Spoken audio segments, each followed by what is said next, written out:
Hello and welcome to Midweek Metal Podcast YouTube channel. Today we are with the normal co-host, James. How are you? Yeah, I'm good. How are you? Very good. Excellent. And today we have hey, we also have the media man and fellow metalhead friend Aaron. How are you? Sweaty, very sweaty. Sweaty. So yeah, today, as the thumbnail says, it is about the news that Pantera are reforming as a duo, but we shall get into that and our thoughts. But it's not a duo. So yeah, first of all, would you think about the news that they are playing live again, or two members anyway? Well, someone can go first. Yeah, all right, I'll go first. Go on in. I don't think it's a great idea. I think you can only. Really I go thought we'd one start on good news. That's why I gave it away. more. It just seems like if they were ever going to do it, you'd need the full lineup to do it. And Vinny's only been dead 2 years, and the whole time he was like, "No, I'm never going to do it without Dime. I'm never going to do it." And then as soon as he pops his clogs, everyone's like, "Fuck it, we'll go do it. Get some money." It just seems like a cash grab to me, but I'll still buy a ticket and I'll still go. Yeah, man. James, just a little thing. So we'll get more into it after, but we'll just. No, I'm pretty much on the same wavelength as Aaron. I think it's to do it as a Pantera reunion. I don't know. It's pretty much not impossible without the Abbott brothers. Yeah, well, I'm pretty much on the same wavelength as you. So yeah. Well, yeah. But I know it should be good news, right? And for all Pantera fans, it should be good news. But I just don't see it sort of happening the way it should. If you know what I mean. If you're going to do it, it's got to be done in a certain way under that name. And I just don't think it can, to be honest. That's my thoughts anyway. Yeah, so they are coming together, reuniting, or doing whatever they want to call it. Because it's plugged as a reunion, isn't it? Well, that's what they've said it is, but it's not. Yeah. I think they could use a better term of words, but obviously it's Zach Wild with them and Charlie from Ben Arte from Anthrax. Yeah, mate. Former friends of Dime and Vinny. I think lots of people who like Pantera now didn't really realise that they had music before Cowboys. Like, sort of they get into them from Cowboys and then they go back. So we'll go back to where they formed in 1981. All the way back then. The first album, Metal Magic, came out in 1983. Great with album. With Terence Lee Glaze. Guitar, I'm down, and Vinnie Paul Abbott, or Vinnie Vincent Paul Abbott, rather. His name was Vinnie Vincent Paul, Vinnie Paul, on the drums, and Rex Brown, as he's known as now, Rex Brown, on the bass, and was Rex Rocker back in the day. Rex Rocker. They consider all the members of Kiss, Van Halen, Judas Priest, all that good stuff. So, yeah. Have you listened to that album? Anyone? I have. Yeah, cool. A long time ago. Yeah, go on. It's not on constant rotation, and it's definitely not the one I'll go for. No. The glammy stuff.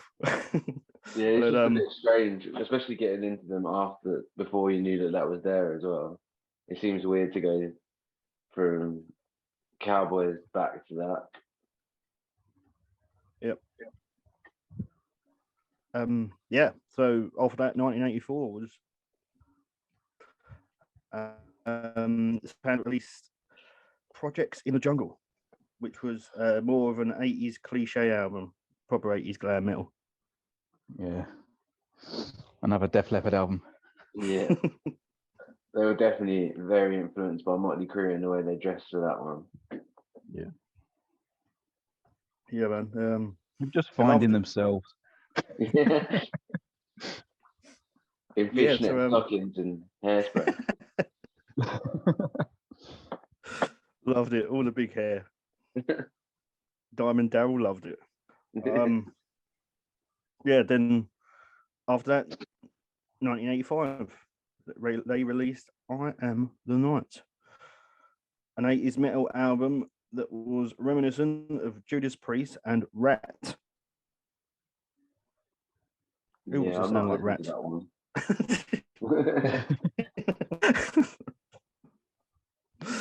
I think this is more James's era, isn't it? More Yes. an 80s throwback. Yeah, it's a guilty pleasure, I gotta admit. Yes, 1985 that was. So yeah, then 1988 they released Power Metal, That's the one. which yeah, I think it's probably one of the bigger albums of this era of Pantera. The one that when people talk previous to Cowboys, it's they come on and their last feature and the last of their glam sounding metal. Yeah. Still crazy though how Cowboys came from that. And like 2 years after that, Cowboys, it's a completely different album. So in the best way.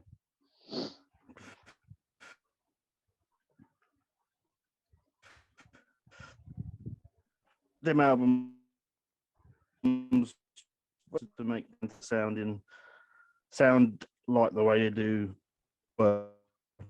then now. And after that came 1999. Pantera released Cowboys from Hell with new lead singer Mr. Philip Anselmo. Boom.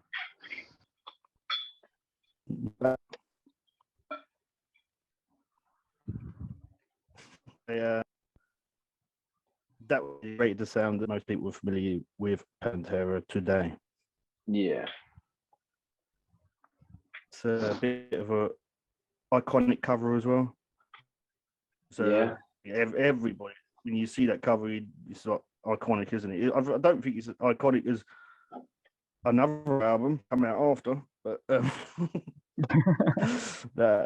it is very iconic, and it had tunes on. When you look at it now, it's like the Cowboys from Hell cover just looks like a terrible Photoshop job, but it works really so well. Didn't see it back then though. No. Not so much. Yeah, That's still brilliant. a great album. Yeah, what an album. I mean, sort of changed the game. Obviously, it was, I think, early 90s, going into what 94. It was the grunge era of everything. And Pantera were coming into their own.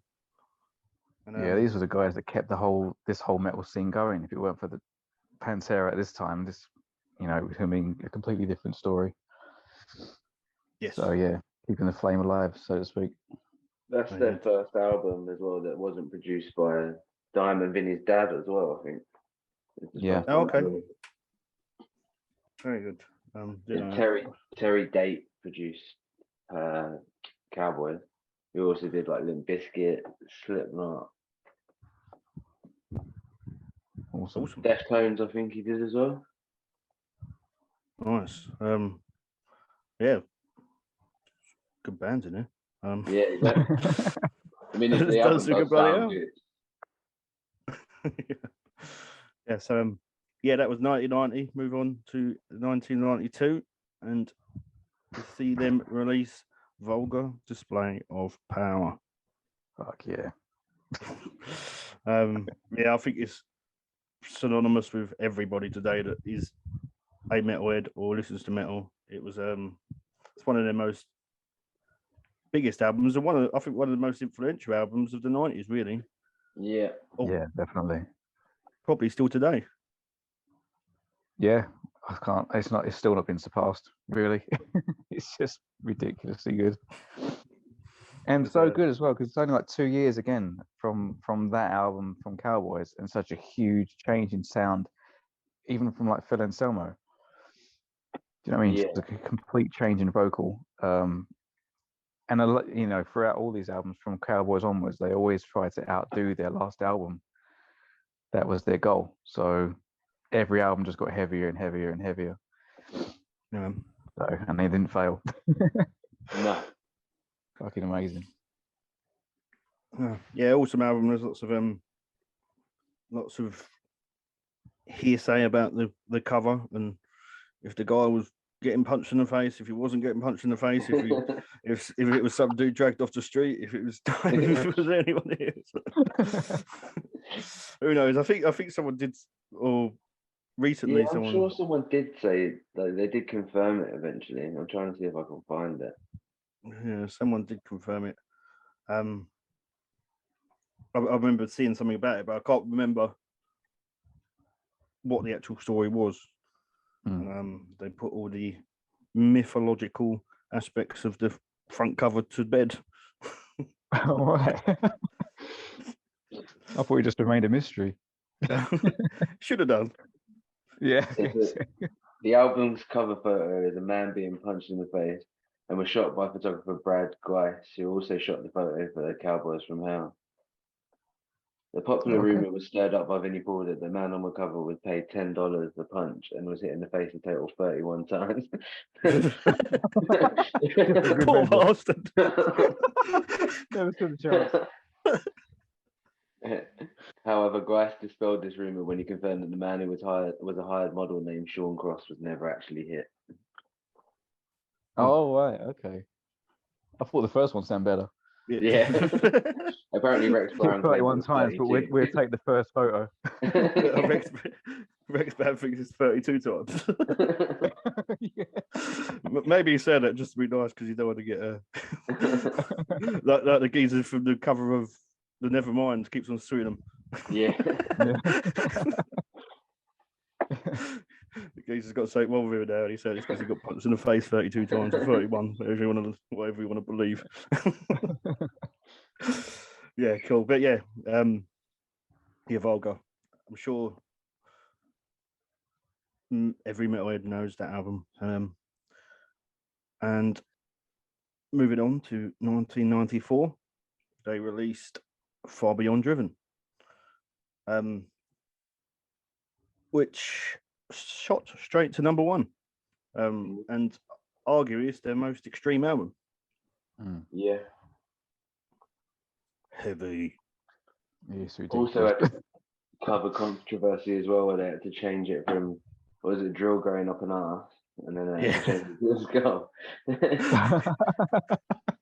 But they've since released that again, haven't they? The drill going up the arse.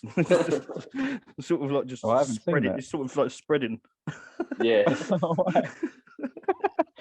very Jackass, isn't it? Yeah. Well, I don't know about drills. Yeah. I think that's too far for them. I remember buying that album though, and as soon as I put it on, like Strength Beyond Strength, and I was like, "Jeez, it's so different from Vulgar."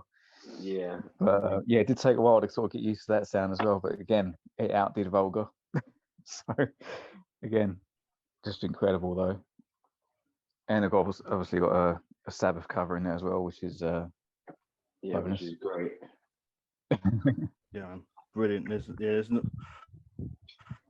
song that people cover great by like Sabbath that is good, or Some people might say better, but as Yeah. good as the original. That was one of them. Yeah. Yeah, awesome. Yeah, so Far Beyond Driven, 1996, they released the Great Southern Trendkill.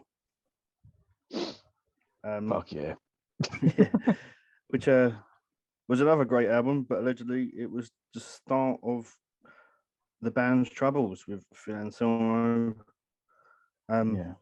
his drug addiction Yeah. getting out of control. Doing and- other projects as well, wasn't he, at the same time?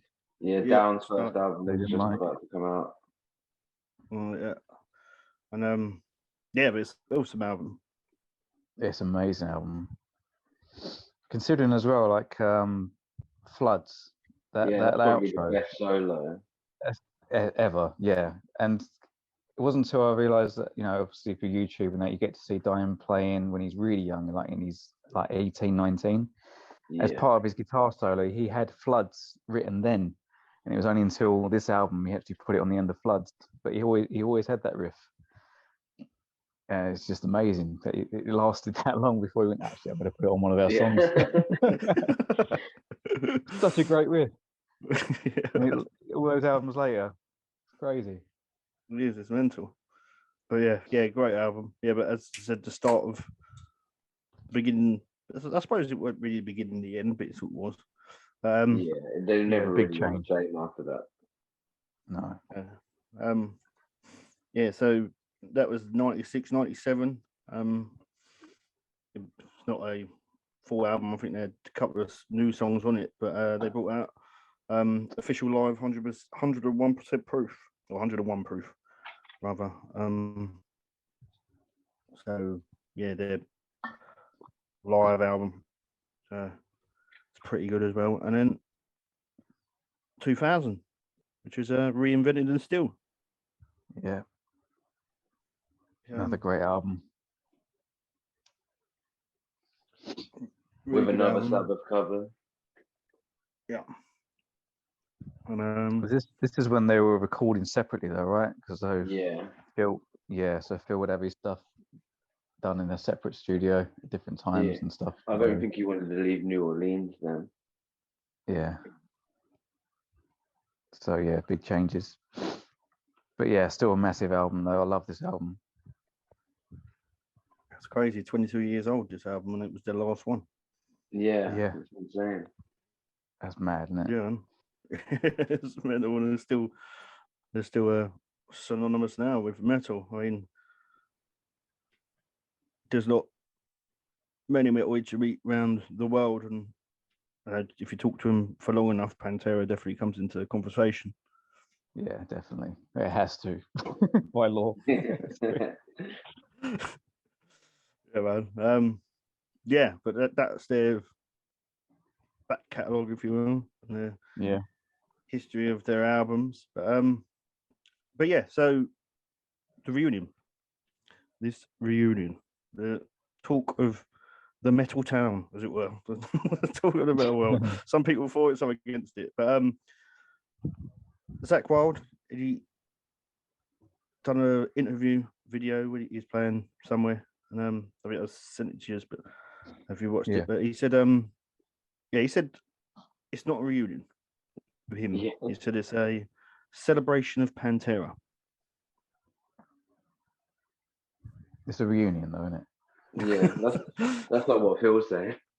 No, exactly. He sees it as a beautiful thing, as he said. So I'm like in two minds about this, because it's Zakk Wylde would have been not my choice personally, but it also is the perfect guy to do it because of his relationship with Dime. Yeah. So, but as a guitarist, there are, yeah, I just think he's going to have his work really cut out to try and get. If you're going to do a reunion, this is what I was saying about earlier. You know, yeah, if you're going to do a reunion, it has to be as close as it can get to Dimebag, which I know is impossible. It's like Dimebag trying to cover Zakk Wylde stuff. Only Zakk Wylde can sound like Zakk Wylde, and only Dimebag can sound like Dimebag. Yep. So playing, songs like Cowboys, Domination, all those technically sort of, the solos in those, it can't be done by any other player. Yeah. Certainly not Zach Wild. And that's no disrespect to Zach Wild, because I love Zach Wild, don't get me wrong. But in terms of getting it right technically, it's going to be a bit of a letdown, I think. That sounds negative, yes, I guess, but at the same time, you can't really have anyone else because they're all like brothers in that sense. Yeah. So it's kind of like a catch-22. I don't know. Yeah, while the news was received positively by some, there's many people that has expressed their dislike for the idea. Yeah. I'm not even sure if Phil could sing the old stuff anymore. Well, this is a point I have, and it's Phil, and this is a point I have. I've got it down. We're talking about can Zach Wild do this? But I think drumming. I think they probably got it down on drums, even though Vinny's a great drummer. But there's a lot of great drummers out there that could easily emulate Vinny. Not saying he's, shit, but no, but any drummer like Chris Adler or anyone that's technically brilliant can emulate Vinny. It's Dime not is like a completely different ball game. Unique style like Dime, yeah. No, you just got to hit the fucking thing hard and just stay in time, and you're good to go. But there's a whole different thing when it comes to the guitar side of things. It's a completely different ball game. Yeah, well, not. Yeah, this is what I need to touch upon is you got Phil still do Phil, especially their set list as their set list. Are they going to play like the heavier stuff? Because Cemetery Gates can Phil hit the Cemetery Gates notes. Are they going to? He couldn't even hit him on Volga. Is that going to be in their set list? Exactly. Couldn't hit it then, and as well, Rex. I mean, Rex. They're not getting young, and When's the last time Rex played live? Yeah. And when's the last time we played a full set of Pantera? I mean, I'm sure they're practicing their arse off. It's because the last thing they want to do is go on with backing tracks. Yeah, that's the last thing they ever want to do. Embarrassing. Yeah, they do not want to do the whole in-ear thing that everyone's doing now and staying in time. They've never done that. Yeah, it's the last thing they want to do, man. Count in, off we go, old school. I think it'd be a real letdown if you started hearing stems in the back and stuff being filled in. Yeah. That'd be a real letdown. Yeah, I think they're just going to have to avoid all of anything with any high notes in it, and they'll just stick to the later albums. Keep it as heavy as possible. Yeah, but they're going to disappoint some people, don't they? Because they have to play something. They have to play at least Cowboys from Hell, Domination. Yeah. Cemetery Gates will probably have to go miss. Yeah. But they're going to have to play some of the older stuff, like New Level. People are going to want to hear that stuff. Yeah. And that's what I'm saying. Technically, Zach's going to be really, really struggling, I think, because it doesn't work that way. Dimebag was all over the sorry? He's so used to playing in his own, because Zach's got his own unique style as well. That's what I mean, yeah. Dimebag would struggle to play like Zach. Because, Dimebag was essentially a self-taught sort of guitarist. He was only into sort of bar chords and stuff. I remember Rex Brown saying in an interview he played bar chords for ages when he first started playing, and then Randy Rhoads came along and it changed everything. He said within 2 months he was shredding. He said he'd never seen a transformation like it. And that was the same thing with Zach Wild. Randy Rhoads changed a lot of guitarists, but they're completely two different guitarists. So for Zach Wild to play all the stuff he does, which is basically just pentatonic blues stuff, to go into just shredding of what Dimebag could do was with the whammy bar and everything and getting those squills, it's just not going to happen. And the only thing I could think of is getting it anywhere near close is to get the same, guitar tech as Dimebag and getting the complete setup that Dime had. That's like none of like Zach's stuff. I mean, like, Warhead amps, the Washburn signature guitars, the whole pedal setup that Dimebag had to get the sound at least.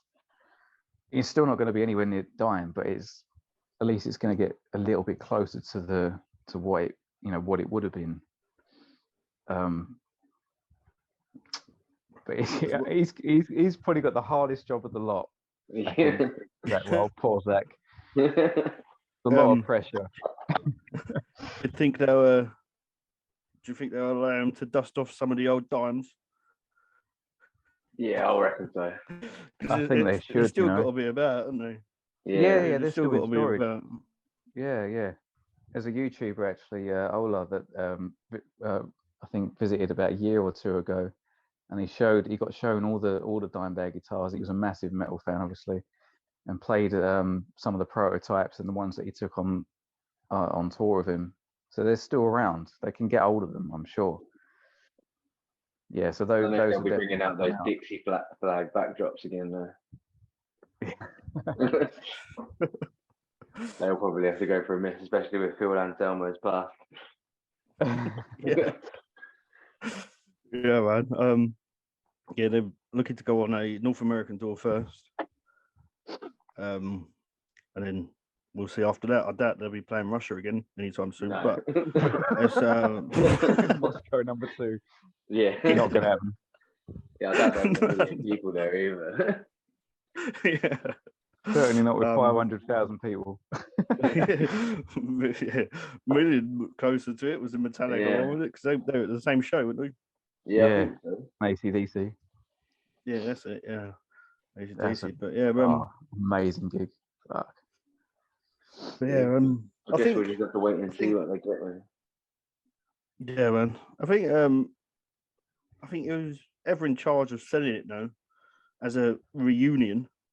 I think as soon as people hear that word, they instantly say, "No, can't do it with 2 members." Times, no, I think they could have chose their words better. Yeah. If you know what I mean? Yeah. It's I think I agree with what Aaron said. He said it's the wrong to say it's a Pantera reunion. It'd be a lot better for them, for like Phil and Rex to just come out and maybe just share some stories and stuff about Pantera. I know there's a lot of as an evening up with Rex and Phil. That would be great. I would definitely tune into that. I know there's a lot of sort of home videos and stuff that they recorded during their times and on tour and that, and they're great. But I'm sure there's a lot of stuff that people haven't heard that they could use. Yeah. And that would sell really, really well, I think. But a lot of people would be interested in that. But to call it a Pantera reunion and try and do a tour is a big ask. So that's my only sort of put off with it. I just think it's going to be really, really tough on certain people to try and pull it off. Yeah, but that's what I mean. Some bands can get away with it going on a reunion tour, sort of without members, but there are the bands that are the pinnacle of metal, if you want to say that. You sort of can't, because you can't. Motorhead with a reunion, you know what I mean? It's like, yeah, that's so true. What are you gonna do? That can't happen. It's like, and in some way, I feel the same about this so-called reunion, because Dime was as influential in Pantera as Lemmy was in Motorhead. 100%. Yeah, absolutely. And it's as I said, who's ever in charge of the publicity for it, I think is going down the wrong way and pissing a lot of people off. Yeah.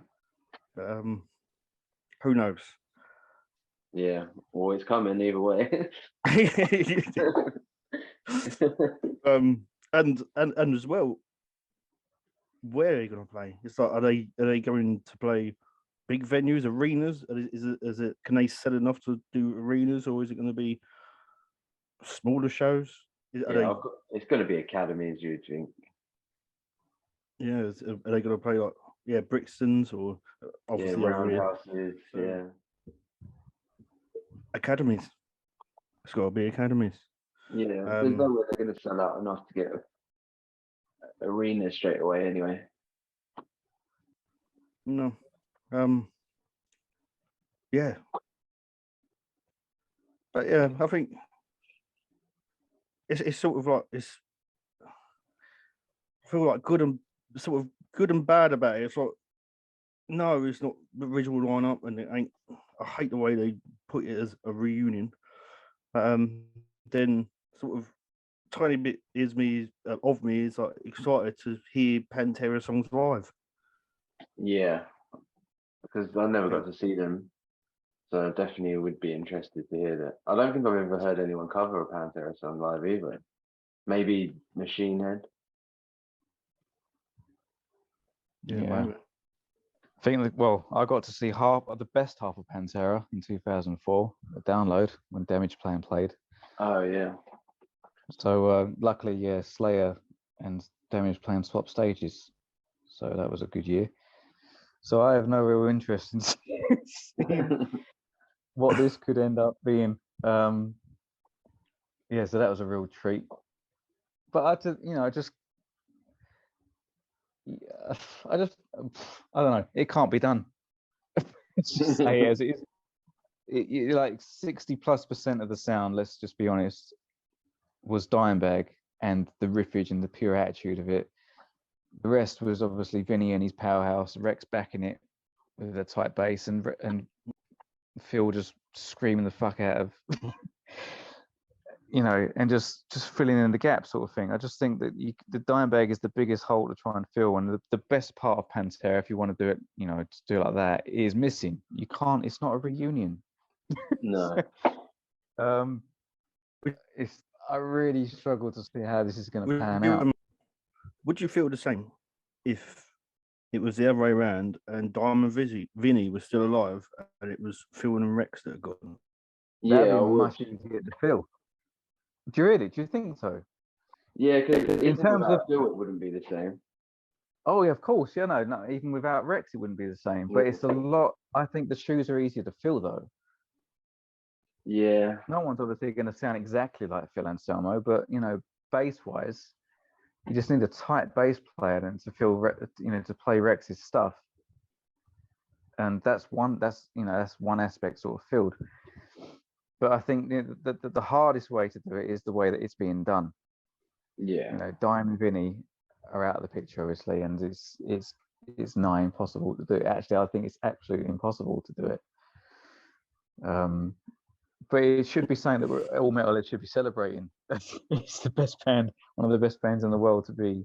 I know it's not really technically a reunion, but it should be good news. But I just can't really see it happening in the way it should. I think there's definitely better guitar players out there that could cover it than the way Zach could. For example, like Wes Hawke from Alluvial.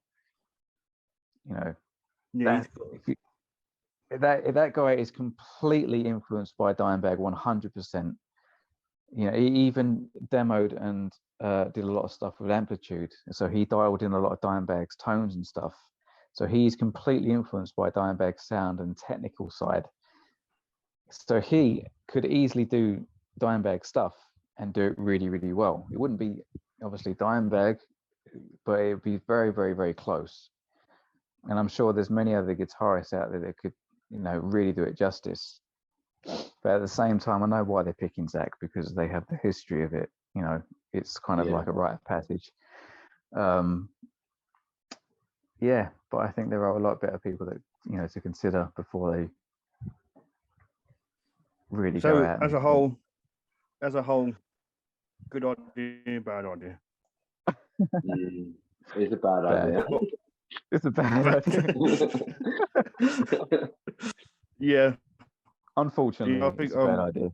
I would love it to be a great idea. I think I'm on the same. I think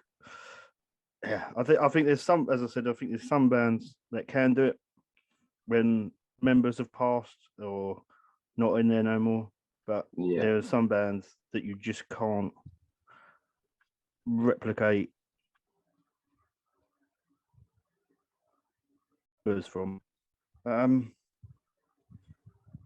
yeah, but we can what we can do is we can see. I don't know. I don't know what to say. It's like as I said, they're doing it. So yeah.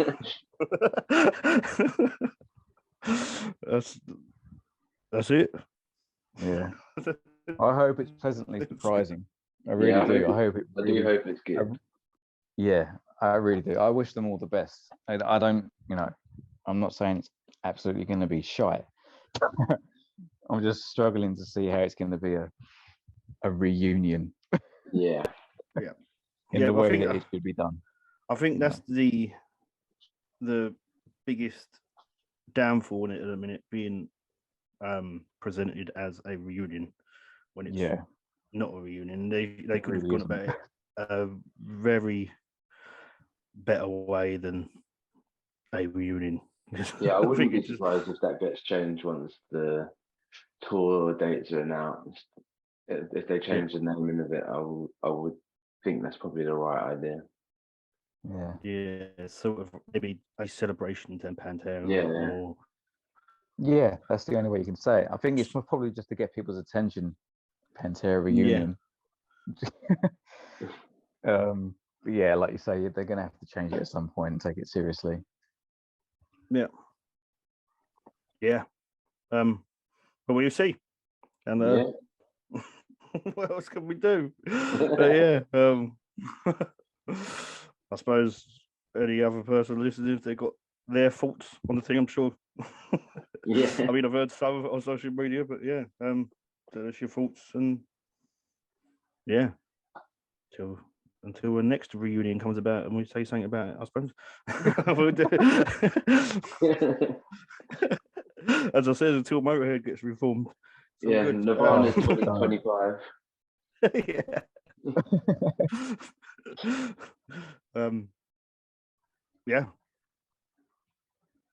Cool. We shall. We're good. Yeah, man. We're good. We've put our penny worth. Said what I wanted to say, and that's it. I hope I'm completely made wrong, and it works out brilliantly, and it's the best thing to ever happen to Mel. But I just really struggle to see it happening. Cool. But I might be wrong. I might be wrong. Who knows? Yeah, man. Till next time. All right.